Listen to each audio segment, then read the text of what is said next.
ইরানের বিরুদ্ধে চলমান সামরিক অভিযান সর্বোচ্চ ৪ সপ্তাহ স্থায়ী হতে পারে বলে জানিয়েছেন মার্কিন প্রেসিডেন্ট ডোনাল্ড ট্রাম্প। ব্রিটিশ সংবাদ মাধ্যম ডেইলি মেইলকে দেওয়া এক সাক্ষাৎকারে তিনি একথা বলেন। এদিকে মধ্যপ্রাচ্যে নিজেদের ও মিত্র দেশগুলোর স্বার্থ রক্ষায় ইরানের বিরুদ্ধে সামরিক ব্যবস্থা নেওয়ার হুঁশিয়ারি দিয়েছে ইউরোপের কয়েকটি দেশ। রাতভর জেরুজালেমে ইরানের ক্ষেপণাস্ত্র হামলায় কয়েকজন আহত হয়েছেন।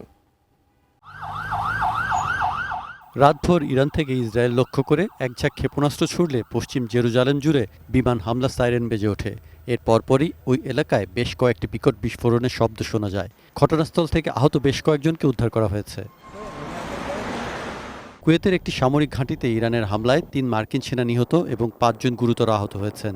প্রেসিডেন্ট ডোনাল্ড ট্রাম্প জানিয়েছেন, ইরানের চলমান সামরিক অভিযানে আরও মার্কিন সেনার প্রাণহানি ঘটার সম্ভাবনা রয়েছে।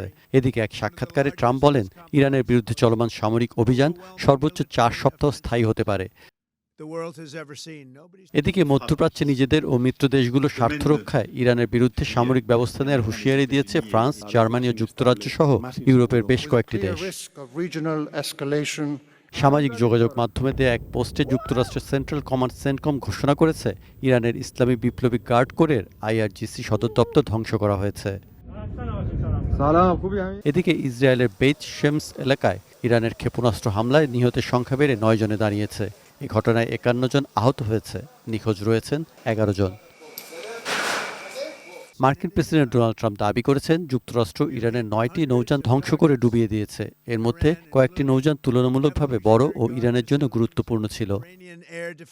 এদিকে ইরানের সর্বোচ্চ নেতা আয়াতুল্লাহ আলী খামেনি হত্যার প্রতিবাদ করতে গিয়ে পাকিস্তান ও ইরাকে ২২ জন নিহত হয়েছেন। Saikat Dasgupta, desk report, ATN news.